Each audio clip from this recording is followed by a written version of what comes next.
करायचंय पर पुरुषाशी पटकन बोलू नये ग. अगं दीदी लोक नाव ठेवतात ग. असं जर मुलीला आईने शिकवलं महाराज तर त्या ठिकाणी मुलीला राग येत असतो. मग असेच दिवसामागे दिवस जात राहतात आणि एकदा मुलीला संस्कार करता करता मुलीला शिकवता शिकवता त्या ठिकाणी मुलगी लहानाची मोठी कधी होते त्या आईला कळत सुद्धा नाही. तो लग्नाचा प्रसंग जरा आठवा. मुलीचं लग्न होतं आणि त्या ठिकाणी नवऱ्याच्या घरी ज्या वेळेला जाते त्यावेळेला घरात आईला करमत नाही. आई काय करते? लेक जाते सासरला आईला करमेना. सारविल्या भिंतीवर काढल्या ग मैना. लेक जाते सासरला मागे मागे फिरू बाई. बोलते आई माझी लाडाची लेक जाई. लेक जाते सासरला माय लेकी पडे गळा. कस कोरड्या नदीला पाणी येत खळा खळा. महाराज मुलगी गेली सासरी म्हणजे शेजारच्या बायांना सांगावं लागतं का आता तुझी मुलगी गेली तू रड. नाही, मुलगी जाण्याची चाहूल लागली की कोरड्या नदीला कसं खडखडून पाणी त्या ठिकाणी येत असतं. बरोबर आहे की नाही? मग आता आईला धुणं धुताना भांडी घासताना झाडताना स्वयंपाक करताना झोपताना उठताना प्रत्येक गोष्टीत आपल्या आईला आपली मुलगी त्या ठिकाणी दिसत असते. पण बघा महाराज त्या ठिकाणी आईला मुलगी दिसतात त्या ठिकाणी आईचा जीव व्याकुळ होत असतो. आणि आई काय सांगते आता माझ्या व्याकुळ झालेल्या जीवाला एकदा माझ्या मुलीला मला भेटण्यासाठी आणा. आणि काय म्हणते आई? माझ्या जीवाच्या लेकीला आज सांगवा पाठवा. माझ्या व्याकुळ जीवाला माझी मालन भेटवा. रोज येते सपनात काही बोलत ती नाही. भर चैताच्या उन्हात माझी सुकवली जाई. करू लेकीच नशीब होई कपाळ उघड. घरधन्याच्या वाचून कोणी घेईना लुगड. महाराज एवढं प्रेम आपल्या आईचं मुलीवर असतं म्हणून मुलीला मारण्याचा प्रयत्न करू नका दादांनो. ही भ्रूण हत्या टाळा. बघा ज्याला स्त्री पत्नी म्हणून कळाली तो सीतेचा राम झाला. ज्याला स्त्री मैत्रीण म्हणून कळाली तो राधेचा श्याम झाला. ज्याला मुलगी त्या ठिकाणी स्त्री बहीण म्हणून कळाली तो मुक्ताईचा ज्ञानदेव झाला. आणि ज्याला स्त्री आई म्हणून कळाली तो जिजाऊचा शिवबा झाला. तो जिजाऊचा शिवबा झाला. बघा मग आपल्या कुळामध्ये कशी मुलगी जन्माला यायला हवी की जेणेकरून कुळाचा उद्धार होईल तर ती आहे मला संत मीराबाई. काय संत मीराबाई एका राजाची मुलगी होती. लोक लज्जा सोडली पायात घुंगरू बांधले देवासाठी नृत्य करू लागले. पग घुंगर बांध मीरा नाती रे. पग घुंगर बांध मीरा नाती रे. पग घुंगर बांध मीरा नाती रे. पग घुंगर बांध मीरा नाती रे. पग घुंगर बांध मीरा नाती रे. पग घुंगर बांध मीरा नाती रे. पग घुंगर बांध मीरा नाती रे. पग घुंगर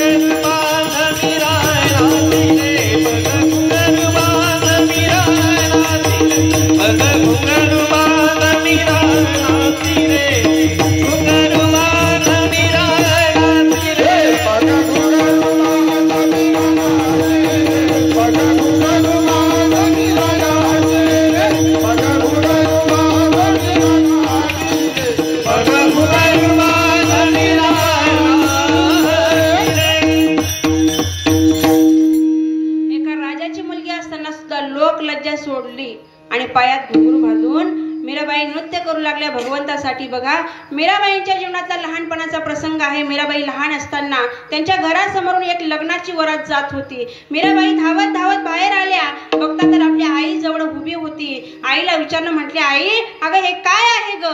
आईने सहज सांगितलं म्हटले मीरा अगं ही लग्नाची वरात आहे आणि तो घोड्यावर बसलेला आहे ना तो काय आहे? नवरदेव आहे. मीराबाई सहज विचारू लागल्या अचंबित हा शब्द ऐकून नवरदेव नेमका असावा तरी काय. पण मीराबाईंनी आपल्या आईला विचारलं, म्हटले आई अगं माझा नवरदेव कुठे आहे.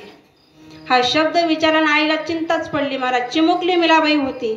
नेमकं उत्तर तरी काय द्यावं कळत नाही.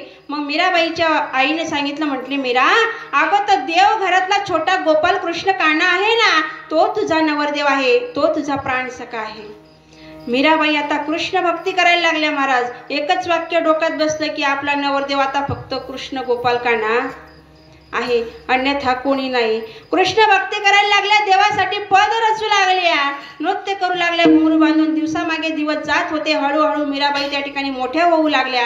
आणि मोठ्या होत असताना लग्नाचा प्रसंग ज्या वेळेला आला त्या वेळेला बापाने सांगितलं, म्हटले मीरा अगं ए पोरी अगं पायात घुंगरू बांधू नको ग, तू एक राजकन्या आहे. लोक नाव ठेवतात ग मीरा, लोक नाव ठेवतात, नाचू नको ग पोरी, तुझे लग्नाची वय आहे.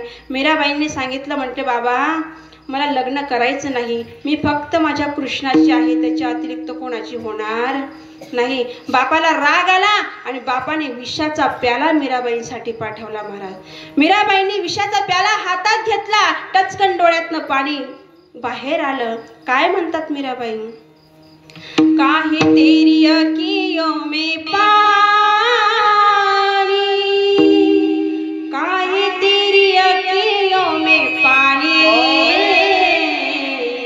प्रेम दीवानी मीरा कृष्ण दीवानी, ओ दीवानी दीवानी दीवानी, ओ मीरा प्रेम दीवानी, ओ मीरा कृष्ण दीवानी, ओ मीरा प्रेम दीवानी, ओ मीरा कृष्ण दीवानी, प्रेम दीवानी, ओ मीरा कृष्ण दीवानी, ओ मीरा प्रेम दीवानी, ओ मीरा कृष्ण दीवानी.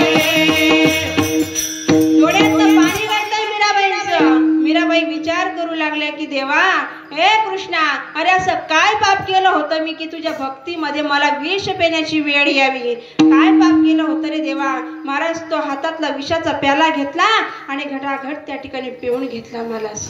पण आश्चर्य असं घडलं, साक्षात भगवान गोपाल कृष्ण कान्हा त्या ठिकाणी मीराबाईंच्या कंठामध्ये प्रवेश केला आणि स्वतः त्यांनी ते विष प्राशन करून घेतलं. मला या कथेमधून तुम्हाला सांगायचं काय, जर देवाच्या भक्तीसाठी देवासाठी विष जरी प्राशन करण्याची वेळ आली तरी मागे न हटणारी कन्या, आणि अशा कन्याचा आनंद तुकोबारायांना होत असतो.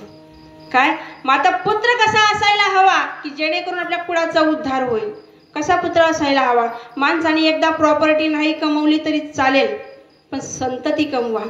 काय एका शेरच्या माध्यमातून सांगून जाते बघा, संतान अगर अच्छी हो तो संपत्ति कमाने की जरूरत नहीं है, संतान अगर अच्छी है तो संपत्ति कमाने की जरूरत नहीं है, और संतान अगर बिगड़ी हुई है तो संपत्ति कमा के कुछ फायदा नहीं.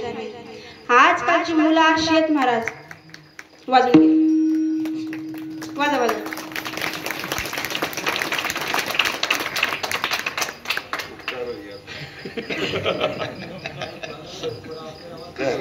नाही पैसे लागतात टाळ्या वाजवायला म्हणून ते खर्च करत नाही.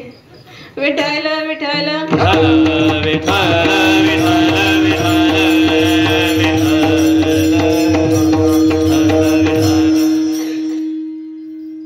बघा शास्त्रकार सांगतात संपत्ती संस्कृती आणि संतती तिघही एका घरात जन्म घेत नाही. कुठे कुठे संपत्ती असते संतती असते पण संस्कारशील राहत नाही, आणि कुठे कुठे संतती असते संपत्ती असते पण त्या ठिकाणी संस्कारशील राहत नाही.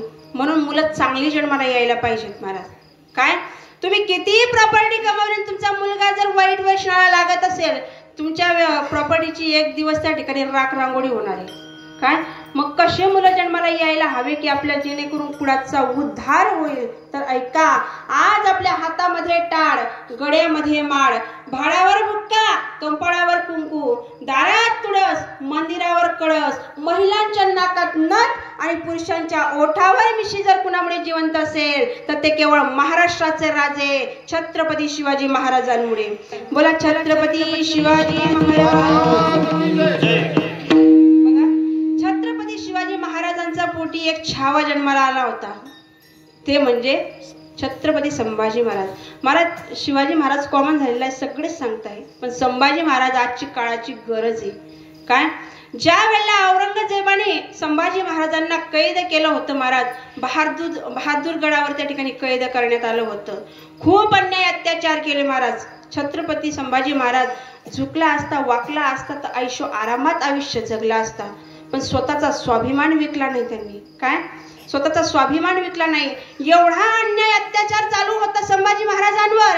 अरे कोणी यावं पायाची बोटं काढावी, कोणी यावं हाताची नखं काढून घेऊन जावी, अरे कोणी यावं डोळे काढून घेऊन जावे, अरे कोणी यावं जिभेवर सपकन सुरी चालवावी, ती जीभ खाली जमिनीवर तळमळत खाली पडावी. कोणी यावं उकळलेलं तेल, उकळलेलं गरम पाणी माझ्या राजांच्या अंगावर टाकावं, अरे कोणी यावं हातात नमक घ्यावं, माझ्या राजांच्या जखमांवर लावावं. अरे जीवाची लाही लाही होत होती दादांनो.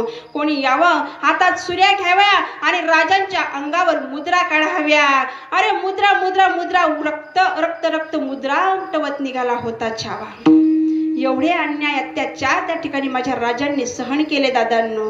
42 दिवस अत्याचार चालू होते आणि 42व्या दिवशी माझ्या राजांची मान धडा वेगळी करण्यात आली. अरे तुकडे तुकडे करण्यात आले होते माझ्या राजांचे.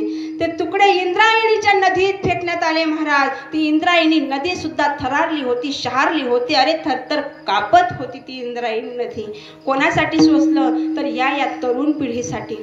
काय अरे ही तरुण पिढी अभिमानाने स्वाभिमानाने जगावी यासाठी सोसलं माझ्या राजांनी. रस्त्यावर चालणारी माझी प्रत्येक आई बहीण सुरक्षित राहावी यासाठी सोसलं माझ्या राजांनी. जर तसं बघायला गेलं तर माझ्या राजांनी स्वतः मरण पत्करलं आहे. अरे औरंगजेबाकडनं माझे राजे कधी मेलेच नसते. अरे हिंमत नव्हती औरंगजेबाची राजांपुढे उभं राहण्याची. काय कारण माझ्या राजांना माहित होतं एकदा जर मी माझं मरण पत्करलं ना तर या मातीतला मराठा पेटल्याशिवाय राहणार नाही. जर मातीतला मराठा पेटला ना तर समोरच्याला पेटवल्याशिवाय राहणार नाही. ही ताकद आपल्या मराठ्यांची होती दादांनो. आणि विचार करण्याप्रमाणे तसंच घडत राहिलं, तसंच घडत राहिलं. अरे राजा विना प्रजा लढत राहिली आणि एक दिवस त्या आलमगीर औरंगजेबाला या महाराष्ट्राच्या मातीत दफन करण्यात आलं. काय महाराष्ट्राच्या मातीत दफन करण्यात आलं. अरे मरताना सोबत काहीच घेऊन नाही गेला महाराज, काहीच घेऊन नाही गेला. उलट 3.5 हाताची जागा त्याला दफन करण्यासाठी विकत घ्यावी लागली. अनेक वीर पुरुषांनी आपल्या देहाचं बलिदान देऊन टाकलंय मायबाप. अरे रक्ताचा थेंब आणि थेंब या मातीत पडलाय ना तेव्हा हे स्वराज्य घडलंय. उगसच नाही हो, उगसच नाही. म्हणून आम्ही गौरवाने म्हणतो दादांनो, विजय सारखी तलवार चालून गेला. आपल्या निधड्या छातीने हिंदुस्थान हलवून गेला. अरे मुठभर मावळ्यांना सोबत घेऊन हजारो सैतानांची लढून गेला आणि स्वर्गामध्ये गेल्यानंतर 33 कोटी देवांनी ज्याला झुकून मुजरा करावा असा एकच मर्द मराठा छत्रपती शिवाजी महाराज होऊन गेला. छत्रपती शिवाजी महाराज. असे मुलं ज्या वेळेला आपल्या कुळामध्ये जन्माला येतात की त्यांनी धर्माचं पालन करावं. काय धर्माचं पालन केलं, देहाचं सार्थक करून घेतलं महाराज. या मातीसाठी आपल्या देहाचं बलिदान देऊन टाकलं. अशी मुलं ज्या वेळेला आपल्या कुळामध्ये जन्माला येतात ना त्या दिवस आपल्या कुळाचा उद्धार झाल्याशिवाय राहत नाही.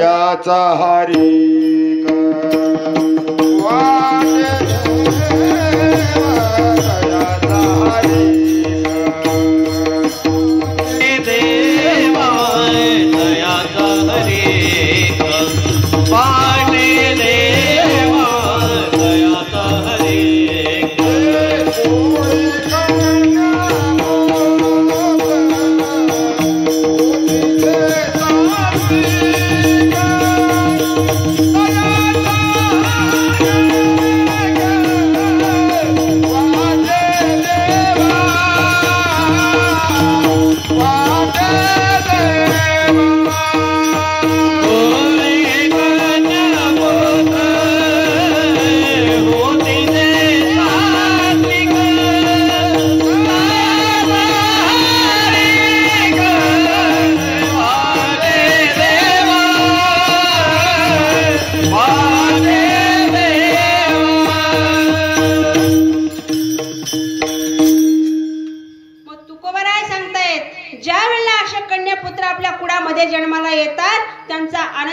विश्वाच्या मालकाला होतोय अभंगाच्या तिसऱ्या चरणात. गीता भागवत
किशोर महाराजांची जागा आता ते घेणार आहेत. महाराज म्हातारे झाले आता सासरे ते. विठ्ठल विठ्ठल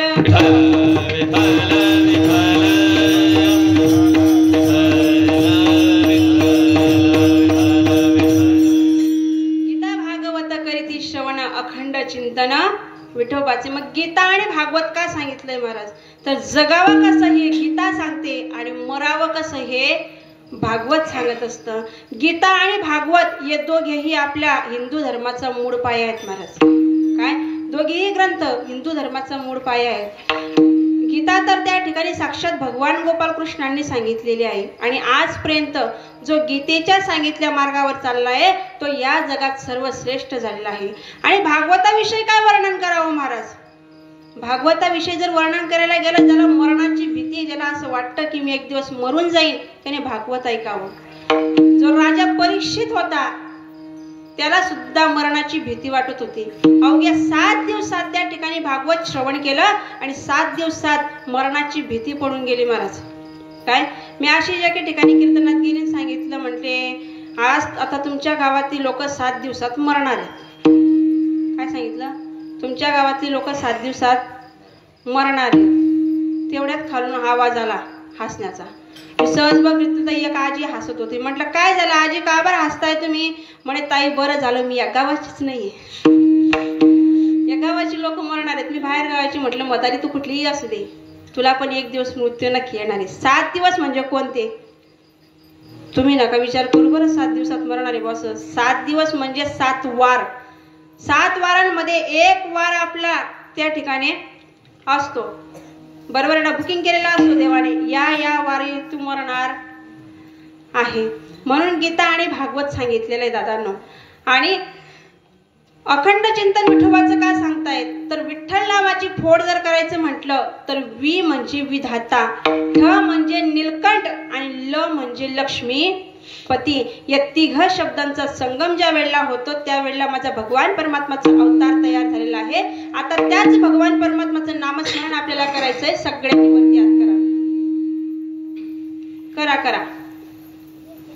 माझ्या डोळ्यांचा प्रॉब्लेम असा झालाय, मला उजेडात कमी ना अंधारात जास्त दिसायला लागलं. मागचे पण विठोबा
आणि त्यांचा त्या ठिकाणी सेवा करण्याचा योग जर आला तर माझं दैवयोग मी माझं भाग्य समजतो अभंगाच्या शेवटी. तुका मने माझ घडो ज्ञानी देवा, तुका मने माझ घडो ज्ञानी देवा,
Allah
बापू बाबा घेऊ नका बघा. नाही मला गवडण येत नाही ना. आजीवाला तारचा प्रॉब्लेम आहे मला त्यांना चांगलं माहिती आहे. बघा मी प्रत्येक कीर्तनात एक संताविषयी सांगत असते आणि आज सुद्धा तुकोबारायांची मुलगी भागीरथी विषयी सांगून जाणार आहे. मुलीचं बापावर किती प्रेम असावं, बापाचं मुलीवर किती प्रेम असावं याचं उत्तम उदाहरण म्हणजे भागीरथीचे महाराज. आजकाल आपण भगवंताकडे सांसारिक वस्तू मागून घेतो, पण भागीरथीने बापालाच मागितलं होतं भगवान परमात्मा पांडुरंगाकडे. तुकोबारायांचा भागीरथीमध्ये एवढा जीव होता महाराज, एवढा जीव होता. ते जर कीर्तनाला गेले किंवा भजनाला बसले तरी भागीरथीला सोबत घेऊन बसत होते. एवढा जीव तुकोबारायांचा होता. आणि असंच दिवसामागे दिवस जात होते. भागीरथी हळूहळू मोठी होऊ लागली. लग्न करायची वेळ आली आणि तुकोबारायांनी भागीरथीचं लग्न त्या ठिकाणी देहू गावापासून लोहगाव थोड्याच अंतरावर होतं, त्या लोहा गावामध्ये लावून दिलं. भागीरथीचा संसार खूप थाटामाटात चालू होता. अधून मधून त्या ठिकाणी तुकोबारायांची कीर्तन सुद्धा होत होती. आणि ज्या दिवशी तुकोबारायांचं कीर्तन नसलं की त्या दिवशी भागीरथी बेचैन व्हायची. मग त्या देहू गावातली एक माळीन मावशी होती. ती माळीन मावशी रोज भाजीपाला विकण्यासाठी लोह गावामध्ये जायची. मग भागीरथी काय करायची, त्या माळीन मावशीला बोलून घ्यायची आणि माळीन मावशीला विचारायची, मावशी रात्री माझ्या बाबांनी कुठला अभंग घेतला होता ग, काय सांगितलं माझ्या बाबांनी रात्री कीर्तनात. मग माळीन मावशी घडलेलं सगळं काही ते कीर्तनातलं सांगायची. भागीरथीला असं वाटायचं की माळीन मावशीच्या मुखातनं माझे बाबाच बोलतायत की काय. एकदा घडलं असं, 4-5 दिवस निघून गेले ना. तुकोबारायांचं कीर्तन लोहगावामध्ये झालं आणि ना माळीन मावशी त्या ठिकाणी भाजीपाला विकण्यासाठी आली. 4-5 दिवस होऊन गेले. भागीरथी त्या ठिकाणी बेचैन होऊ लागली. कळत नव्हतं काय करावं नेमकं. मावशी पण येत नाही, बाबांचं कीर्तन सुद्धा होत नाही. आणि 5व्या दिवशी घडलं असं महाराज, माळीन मावशी लोहगावामध्ये त्या ठिकाणी भाजीपाला विकण्यासाठी पुन्हा आली. संपूर्ण गाव फिरली पण भागीरथीच्या गलीत काही गेली नाही. भागीरथीला विचार पडला, मावशी सर्व गाव फिरली पण माझ्या गलीत आज आली नाही. भागीरथीने आवाज दिला माळीन मावशीला, म्हणते ए मावशी, अगं कुठे चालली,